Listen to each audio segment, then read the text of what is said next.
What's up, everyone? It's your boy Crisp Purpose, back at it again with another Gems of War Explore video for you guys. So in this one, we're going to be covering Vault event teams, so particularly teams that you can use to grind out those Nomapaloozas and of course get those Vault keys in. Now let's go over them. So one of the teams that we're going to be considering here is this one right here, covering this troop. This troop was recently added in Saga. You can say Sega, however you want to pronounce this. This is a Glacial Peaks Fey Mystic, right? It has a 13 mana cost of green and blue. One of the nice things about this spell is that it has a AoE damage. It has Ice Bolt for its spell. It will deal a particular amount of damage to all enemies boosted by blue and frozen enemies. Now, this can be particularly good because this troop right here has a storm into itself. So it has Song of Ice. It will summon a ice storm at the start of battle. And also, it's immune to freeze, and it gains one magic for each blue ally. So on this team, I have the half mana star troop for phase, which is King Aberon. King Aberon has for his final trait, Lord of Summer. All Fey allies start battles with 50% mana. Now this is pretty good to use with any Fey troop. If you want as well, you can use Rowan with this team, but preferably I'm showing you this particular troop right here for a particular reason. For one, sometimes you might put Rowan on a team and you're going through getting vault keys, and because of how many green gems are on the board, when you cast your Leprechaun, you might not get your Rowan up. Why? She doesn't have a natural storm in her traits, but this troop right here has a storm in its traits, so it's much easier consistently to get this troop spell ready and then kill out the entire team. That's the main reason, because I remember when I was at a lower level, doing some level of explores, sometimes you might cast your Leprechaun and you don't get your Rowan ready, so it can cause you to not kill out the enemy super fast. So on this team as well, I have the Imperial Jewel as a backup. This is simply here for a backup. Why? I'm using the Monk Hero class. I'm using the Monk Hero class because that's what I'm leveling. And that's one of the things I must bring out about this team. This team, you're going to be able to use almost any class with this team. All right, I think the only classes that might clash with this team are, for one, Stormcaller, and two, Sunspear. Why? Because those classes have a storm that starts at the start of each turn. So those will have a conflict with this, will cancel out basically this storm, and those storms are going to take precedence. That's the only two classes that you might not be able to use with this perfectly. Preferably, you want to use it with other classes. Any other classes in the game, this will work perfectly with. Leprechaun is going to be at the bottom of the team, of course. And for the banner here, let me go ahead and change this banner. I should be using a green-blue banner. Let's use this banner right here, this banner right here, the Trident banner from the Merlantis Kingdom. It's a +2 blue, +1 green, minusing yellow banner. So yeah, let's hop right into battle number 1, and we're doing a low-level explore with this team. Should be pretty easy. Depending on your magic level though, you should be able to do higher levels of explore. As I said before, not a lot of green on this board. And as you can see, even this struggled to get spell ready because of the mana on the board. Let me go at it again. Even more so, your Rowan would struggle even more. So you see exactly what I mean here. Let's go at it again. And that's one of the issues. I've seen someone talk about Rowan before, and that's one of the issues that you face. Now cast this. There you go. Now she got spell ready, and let's kill him. So you're gonna find it easier to get this true spell ready over and over again. Sometimes you come across those boards, man, where there's almost, oh, there we go. That's the actual gnome that we need. Let's cast this. And just like that, because Leprechaun is blowing up green, and then you're taking in the blue that's falling on the board. So it makes this team pretty easy to get spell ready and then cast. So that was team number 4. Let's move on to another team. Now, this is one of the fastest teams you can use without having on Ironhawk on the team. This team is the Moon Mage team. Now, this team right here, I think this was made by a subscriber to Cynical's channel. I don't know if this person is subscribed to my YouTube channel, but I want to show off this team. So Moon Mage is a super low rarity troop. It is actually an epic troop from the Silverglade Kingdom.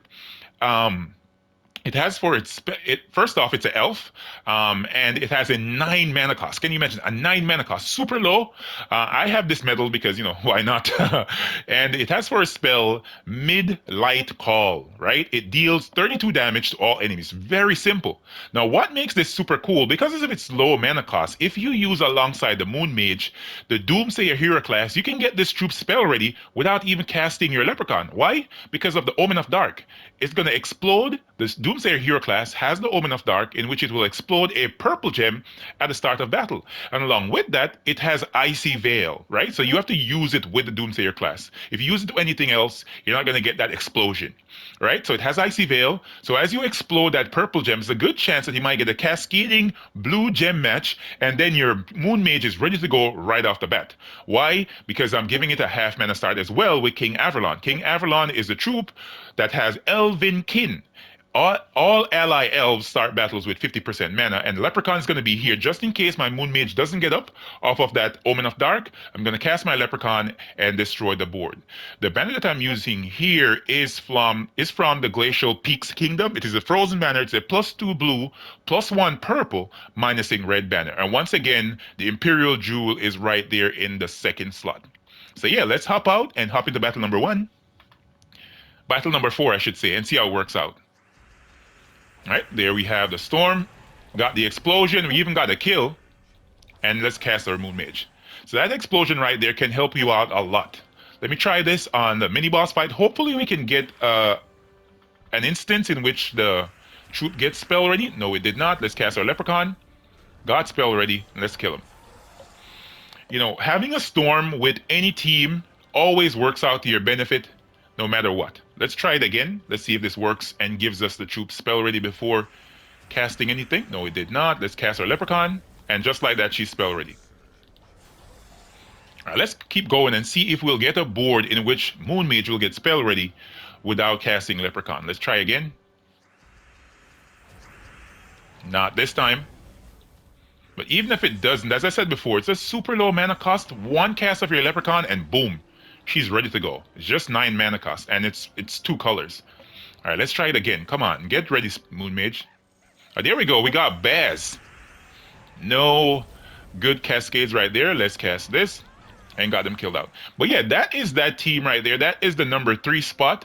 Let's look at the number 2 team. Now, the number 2 team consists of an Ironhawk. I don't know if many players know about this, but this is a pretty potent team for doing Nomapaloozas. The only difference is that you can find instances in which the AI or the enemies might survive because of the damage that you're doing, and you might need to cast your weapon.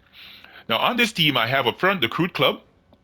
I'm using this alongside the Slayer Hero class, particularly because of that brutal strike. Inflict bleed on all enemies when an enemy dies. So what you're going to do right here, that's all you need to trait your Slayer Hero class. That's all you need to do. You don't need to level this to 100 at all. Just trait your Slayer Hero class here. You're going to cast your Sister Superior, then your Greed. As the enemies die, the bleed is going to take effect, which is going to kill off the rest of the enemies on Explore 1. Preferably, you want to do this in Cinemirage. This is where the durability of the troops are the lowest for every kingdom, and it should work perfectly for you on Explore 1. This is going to be here just in case any of the enemies survive, which is the Crude Club. We're going to match red, get our Crude Club powered up, and just cast it and kill them off. All right, let's try it out. So Sister Superior, Greed, there. And the bleed takes care of the enemies on the end. And that's about all she wrote. Let me tell you, it's a pretty cool team. So just in case you guys don't have 2 Ironhawks, if you have 1 Ironhawk, you can go at it for searching for your verse gnomes. In the battles with the Nomapaloozas, you might find that this is not going as fast because, of course, you're going to be having troops with a higher durability. But in searching for gnomes and searching for the band domes, this should be a pretty effective team. There we go, and the bleed is taking care of them. So yeah, that is the number 2 team. All right, let's look at the number 1 team. The number 1 team is, of course, this one right here. So you use your double Ironhawk along with your Sister Superior and your Dust Devil. This is the fastest team for searching for gnomes. No, not for searching for gnomes. For doing your paloozas, and of course, it's a super fast team for searching for gnomes as well. You do that, and then you do this. Just like that, the enemy never gets a turn, and you kill them out super fast. If you're searching for Mana Surge gnomes, though, or if you're searching for gnomes outside of a Palooza, you can go ahead and get a third Iron Hawk and just use your Dust Devil, one tap, and then you kill everything on Explore 1 in Cinemirage. I'm not sure if this will work for every other kingdom, but I tend to use it in Cinemirage or Wild Plains with 3 Iron Hawks. I don't have 3 Iron Hawks at the moment. I'm hoping to get one soon to add on to this list.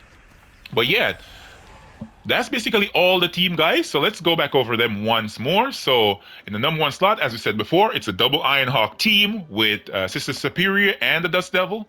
Of course, number 2 is with the Crude Club, Sister Superior, Ironhawk, and the Dust Devil.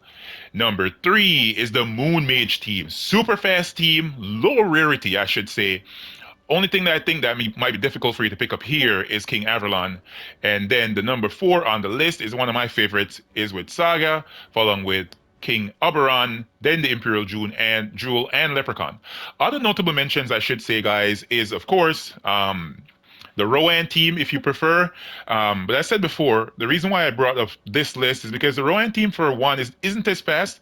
This is going to prove, these 4 teams are going to prove much more effective for getting spell ready and killing off the entire enemy team. But yeah, guys, hopefully you guys found this informative and interesting. And if you did, hit that like button, would appreciate it.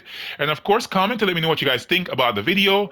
And if you're not subscribed as yet, definitely hit that subscribe button and turn on the notifications to get notified about Explore 12 teams, all level of Explore 12, all level of Explore teams, I should say, PvP teams, Guild Wars teams, and of course, the Viability Ranking Series. All right, guys, catch you in the next one. Peace.